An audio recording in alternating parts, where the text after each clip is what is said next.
At Maverick Public Relations, growing your influence is their specialty. MPR works with remarkable companies in the cannabis industry to deliver exceptional results. Experience big agency expertise and outstanding client service delivered by seasoned and knowledgeable experts. Connect with Maverick PR today and move your company to the next level. Visit them today at www.themaverickpr.com. A woman who has taken the reins of several male-owned companies in Germany. You'll meet that amazing woman next. Tell me, boy, you make me so bored. You need to walk the other way. I tell you once more. Please get out of my way. I don't want you no more. We're done here, boy.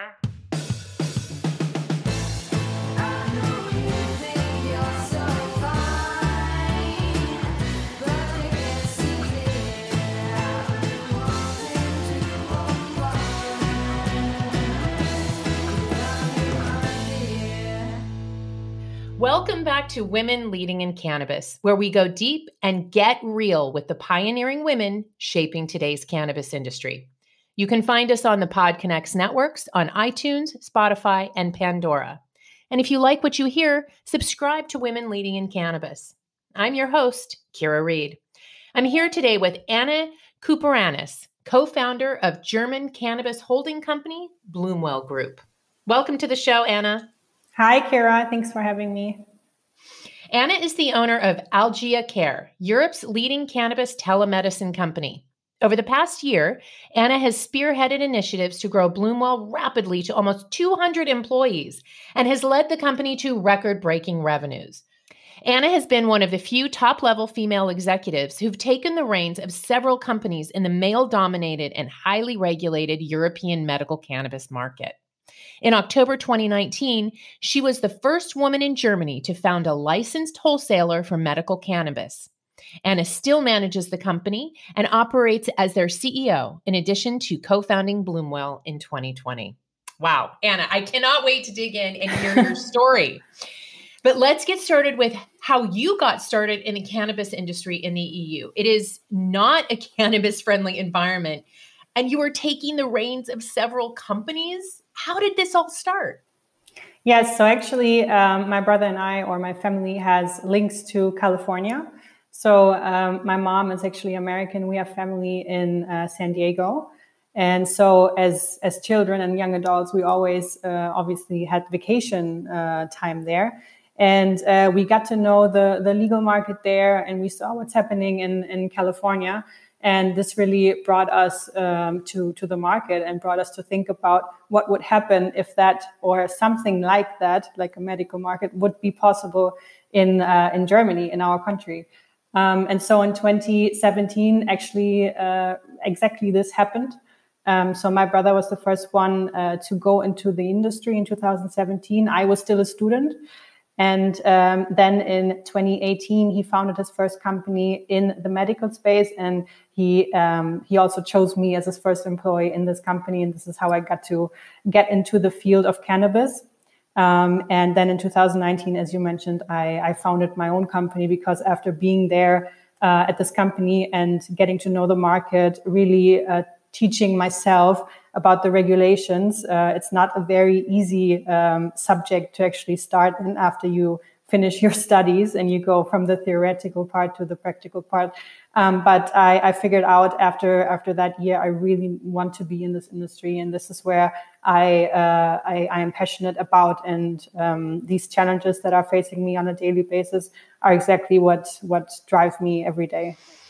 And what is it like in Europe for cannabis companies? Give us kind of the lay of the land of the EU when it comes to cannabis right now. Yes, I think for Europe in general, we cannot really find one answer because we have many different countries in Europe and every country is regulating the market differently. So Germany is by far the most developed medical cannabis market in Europe.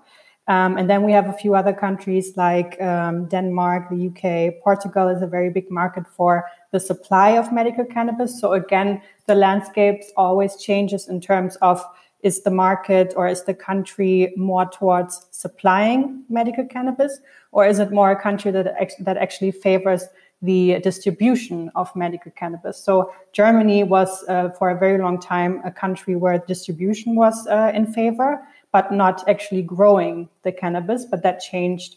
That changed a while ago. But Portugal, for example, is a country where growing is super in favor also by the government. And we have many companies now in Portugal that grow medical cannabis. But on the other side, the distribution market is very, very small, if nearly non-existent, because doctors are not really open to prescribe medical cannabis. So it's always a different landscape for each country. Some countries do not legalize the medical, either growth or distribution. So you always have to check with the country itself.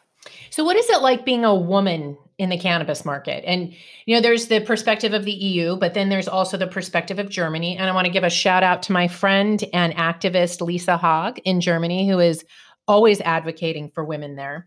So I've heard a little bit about what's going on, but I'm curious for the audience, is Germany, are they more or less progressive when it comes to things like women's equality than other countries in the EU? And how is that impacting you working in the cannabis industry? I think it also depends in what industry you are in Germany. So, for example, the industry I am in, it's the pharmaceutical industry. No matter if we work with cannabis, it's still a pharmaceutical industry. And this industry is very conservative and has been very conservative for a very long time. So the percentage of males and older males in that industry is quite high, which is why the beginning for me of being an only founder of Ilios Santé, the wholesaler that I founded in 2019, without anyone else, was quite hard for me in the beginning to actually talk to potential partners in the market, and also to impress them about my ideas, what I have in mind for my company. And they always kept on asking, but who is the actual owner of the company? I mean, I know you're the CEO, the managing director, and I've told them several times that I am actually the founder, but they never really seem to understand that there's no one else but me. So that has been my first few months, I guess, in the industry. But this is also the point where I understood, okay, I can actually use that this questionable mindset about a woman being the only founder and being a managing director of a company to my advantage, and actually build very strong partnerships with companies that do want to help me and that really saw a big potential in myself and in the industry. And this is where I really connected with a lot of very good people and good companies to support Ilios Santé. Where do you find it in yourself to keep going when you get that kind of, it's not even rejection. It's just like this complete dismissal of who you are and what you've accomplished because you come packaged in a woman's body. How have you kept going through that? How have you get up every day and continue doing what you're doing and fighting for the ability to pioneer in the cannabis industry under such hostility? I think this is a mindset we have in our family from way back, so from generations in, because we are both from both sides. So both my dad's side and my mom's side are actually immigrants to the German country, and therefore they always had the mindset of making it on their own, never giving up, always going for the next step, no matter how hard it is. So this is kind of how we were raised by our parents and how we also tackle life. And I guess this really brought me to this mindset, and actually even gives me energy. If someone says no to me, I check several times how I can make this a yes and not giving up. So knowing what you've had to encounter, what you've had to deal with just to be seen as the CEO and founder of your company, how does that impact your leadership? And how are you building your company culture to ensure that it is an equitable and inclusive company for women and people of color? For me, when I go through the hiring process, for example, I don't really look at genders. Obviously, I don't look at names, heritages. because I also come from a different heritage than a German one. So for me, really what matters is the quality of either your education or your professional work. This is the only scale where I look at for new hires. And I think this is also what other companies should definitely focus on. Also, Algia Care, actually, our telemedicine platform company, has more than 60% women actually in the company, which is quite crazy. If you think of a cannabis focused business, you would always think that actually it would be more male dominant, but Algia Care has more than 60% women. And also Ilio Santé is still led by a woman, and we also have a 50-50 rate of actually women and male and female employees. That's incredible. Do you have any statistics on what it looks like for women in Germany and or EU in the cannabis industry? I mean, is it 20%? Do you have any insight into the number of CEOs or women in the C-suite or women owners? Do we have any visibility on that right now? I couldn't tell you a percentage or a number, but my gut feeling tells me that there probably will be a handful of female CEOs and actually sole female founders in the cannabis industry without having a male partner. That's only me, as far as I know. Wow. That is really impressive, Anna. My hat is off to you in that kind of environment to do what you've done. So let's talk about what's happening in cannabis right now in the EU and Germany in terms of where it's going, medical versus adult use. Tell us, give us the landscape right now from a bird's eye view, and tell us where this is going over the next few years in Germany and in the EU. Cannabis medical and cannabis adult use. Mm-hmm. Yeah, so Germany, I think right now, as you probably all have heard, is beginning to start the process of legalizing cannabis away from medical cannabis and to the actual recreational market of cannabis. And that, of course, is a huge news for us as being a company in the German landscape, but also a huge news for every European country and also companies that work in the cannabis field in Europe, because what we believe is that actually Germany will be a role model, and when it comes to actually creating the next few steps towards the legal market in Europe. And we believe that definitely European countries and European regulatory bodies will take this as an example to also implement a legal market in their countries. But if we actually look at other legal markets right now in the entire world, we have, for example, Canada and Uruguay and different states in the US. We see that a lot of things worked well, but we also see that a lot of things did not go so well. So we believe that Germany definitely has to learn from these examples and learn from the mistakes and also the good things that happened, and also implement this when it comes to creating the law that will be passed, we hope, in 2024 or 2025. We still think it will take quite a long time for the law to be written, because there are some legal processes that Germany will have to undertake. So, for example, there is the UN Single Convention, where it says that actually cannabis cannot be legalized, and therefore Germany will probably have to leave the convention and then rejoin, and there's only a certain period of time where that is possible, and therefore we believe they will actually do that. Canada and Uruguay did not do that. They just ignored the international law, but we believe Germany will not do that, and they will also follow the example that what Bolivia, for example, has done when they legalized the coca plant. In 2011, they actually also left the convention and rejoined. It's an interesting way to deal with that. Definitely. I mean, legalization, what you read in the headlines definitely sounds super optimistic, and it sounds like maybe next Monday we will have the legalization in Germany. But unfortunately, the laws are not written that quickly, and also the steps to writing laws are not that quickly. And therefore, we believe definitely a lot of steps have to be taken. Also, the German regulatory bodies will have to work together with our industry experts and also pharmacies, and they all have to bring these stakeholders to one table and actually talk about how we can make this legalization work and how we can make it successful.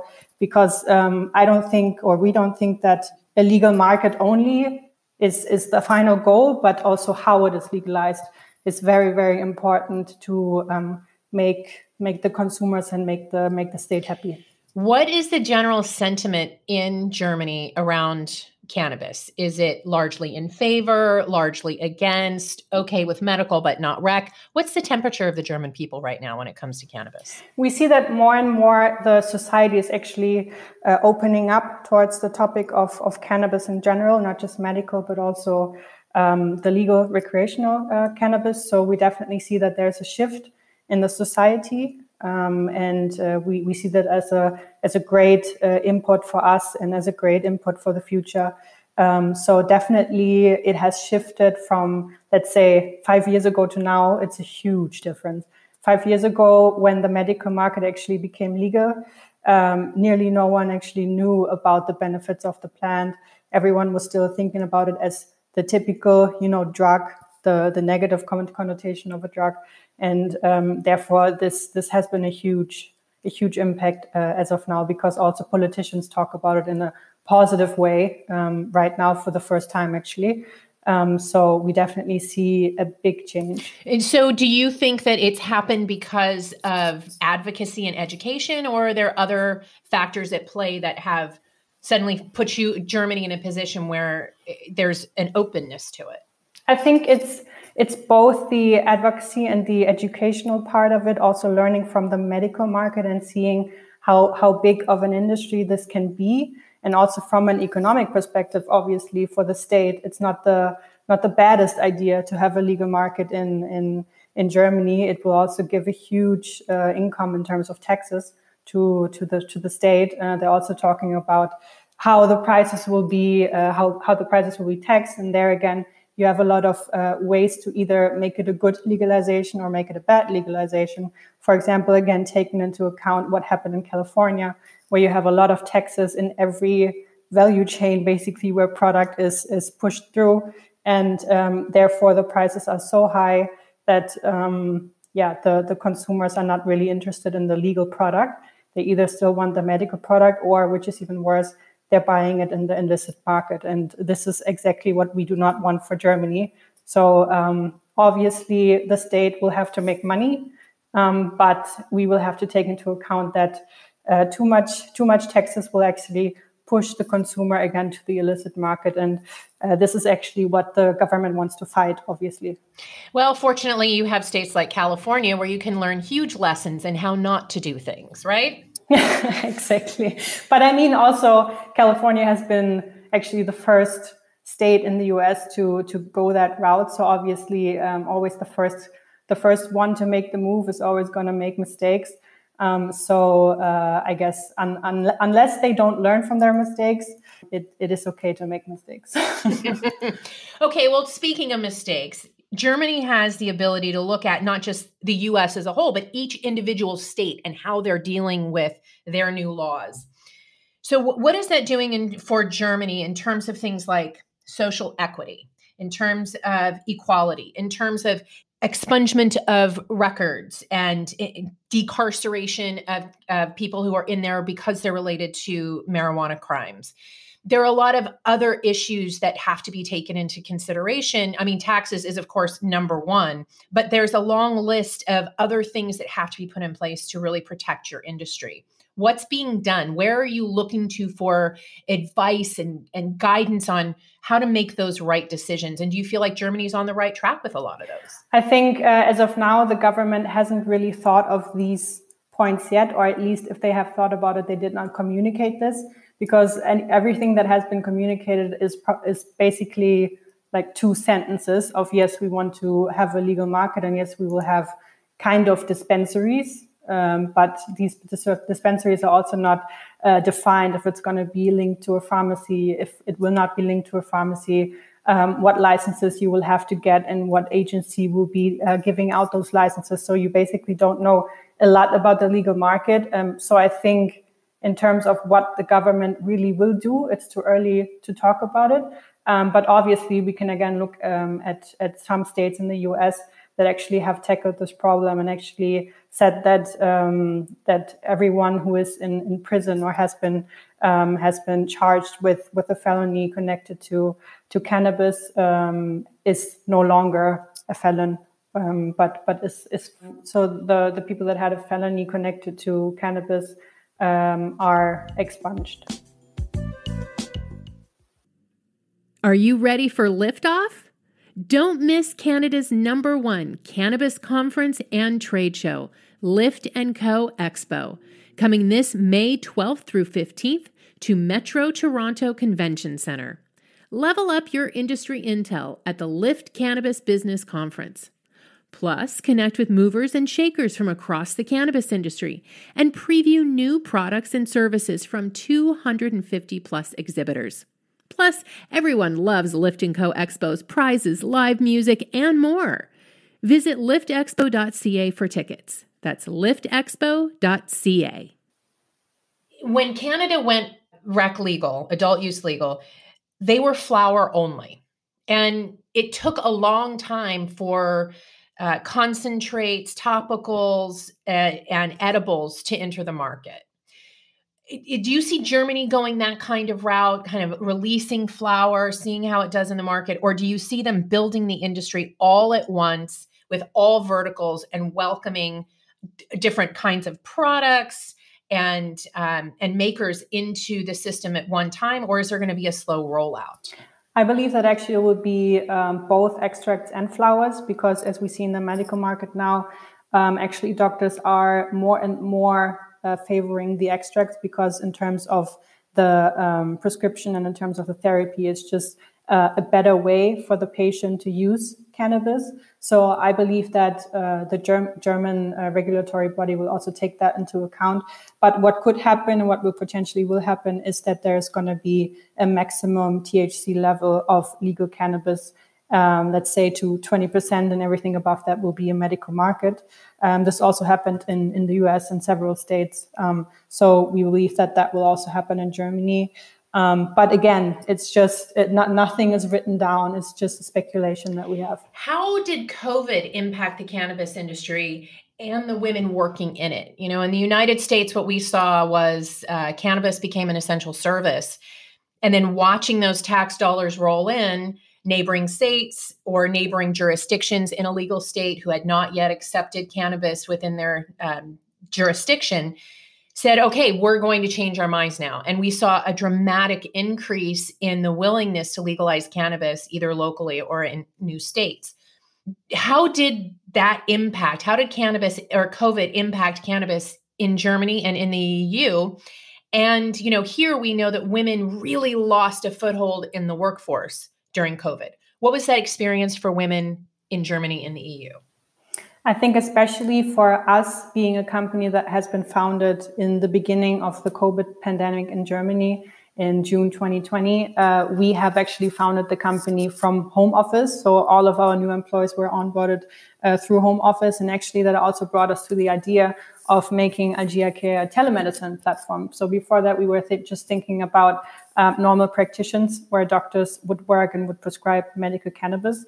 But then again, having the COVID pandemic and also some law changes in Germany in terms of being able to digitally prescribe products, we thought that would be a great angle to actually implement that new switch that in Germany happened for the digital prescription into our business model. So this is actually how the entire business model of Algia Care happened, and we had this idea of taking a digital through the COVID pandemic. So for us, that was a huge impact that we had for our business model. In terms of the German country itself and the different industry, obviously Germany has taken a huge hit also from the Corona pandemic. But a lot of the companies have taken their daily work to home office as well. So actually still now, although we don't have the law anymore to work from home, I think there has been a huge impact into the daily work and the daily life of an employee in Germany. I think also worldwide. It is shifting the way we work. It is changing the way also companies deal with home office. So before that, Germany was one of the countries that actually was not in favor of home office. So many big corporations actually did not want their employees to work from home. But now that definitely changed, and we have quite a lot of the percentages of the companies that were in favor, that implemented the home office due to the corona pandemic, still have it, and they are actually thinking of actually keeping it for a longer period of time, maybe even for the rest of the days. So that changed definitely the way and the infrastructure, how German employees are working. And in terms of the female impact that Corona had in Germany, I don't believe there was an impact for a specific gender. I think it was just an overall impact of the way we work. Interesting. Okay, so let's talk about 2022.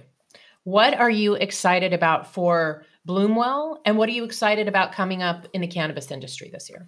So 2024 is obviously going to be a huge year for us when we take into the account the development of the legal market. So if our projections are correct, by 2024, we will have a legal market in Germany. And obviously that would be a game changer for not just Germany, but for the entire world, and also especially for Europe, but also for the US. Obviously right now, because cannabis is not federally legal, exports will not be allowed. But if by then the USA decides that federally cannabis will be allowed, or will find a way to have some states actually export cannabis to Germany, Germany will be a huge market for cannabis. So actually the experts are projecting 400 tons annually of cannabis for the legal market in Germany.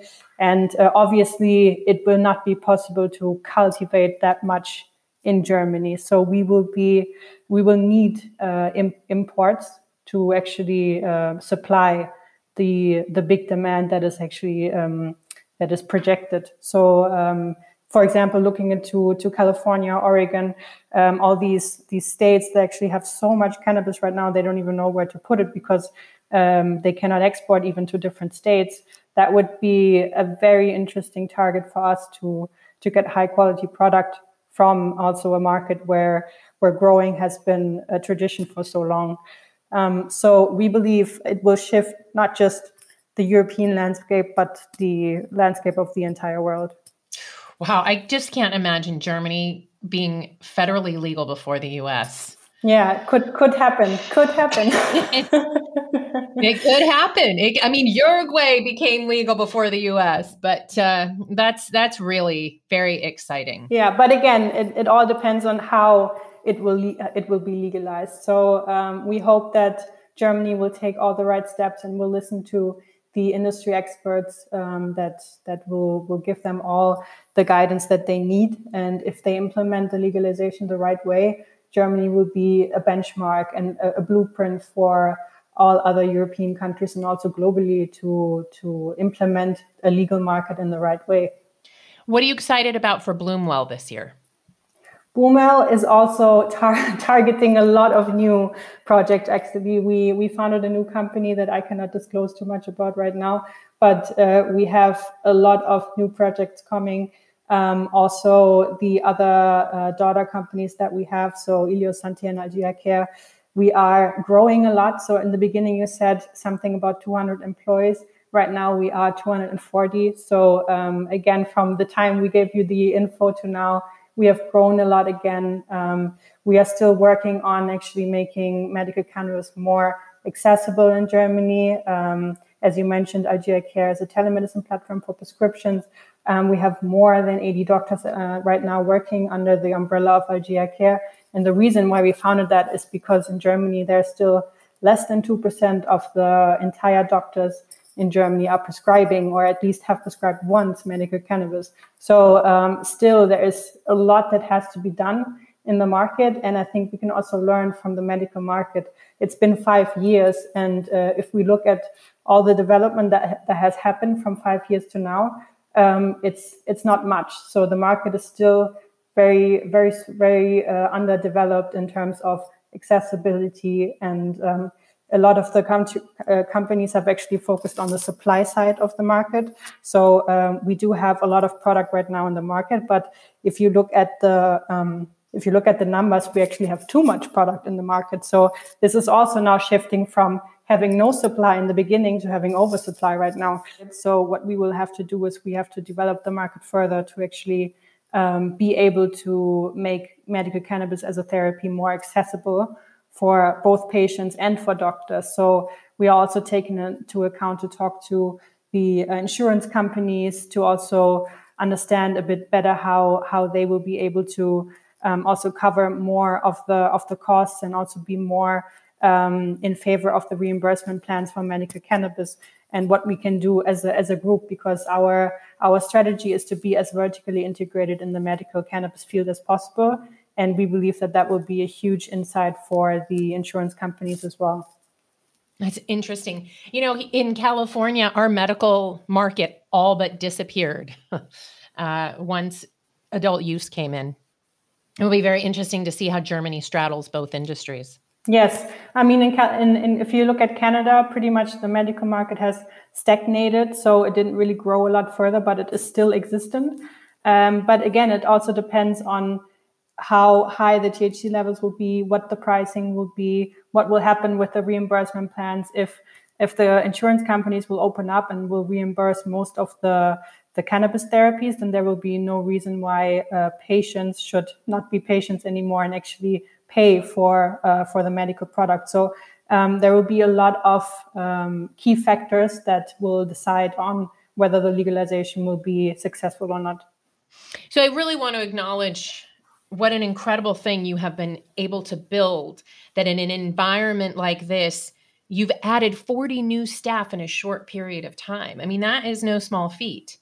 And as a woman at the top of her game, as one of the very few women in Germany, I am absolutely in awe of what you've been able to do.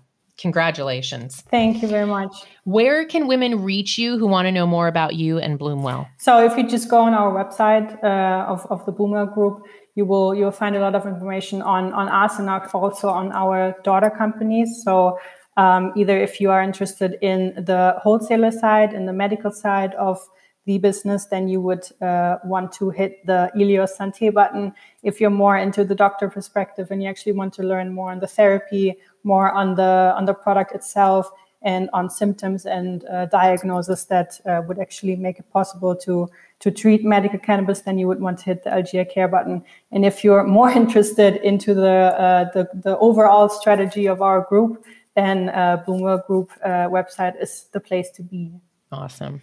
Well, thank you so much, Anna, for your time and for sharing your journey with us today. It has been really great getting to know you. Thank you very much. And thanks for inviting me. Ladies, thank you for tuning in. If you haven't yet joined the Women Employed in Cannabis community, go to weicwomen.com. There you'll find all the details on membership for women working in cannabis.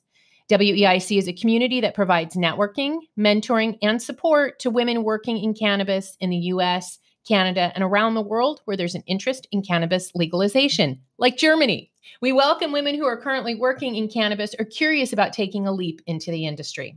Consider becoming a WEIC Woman member or WEIC Business member for benefits and access across the network. And join us again for another conversation with women leading in cannabis.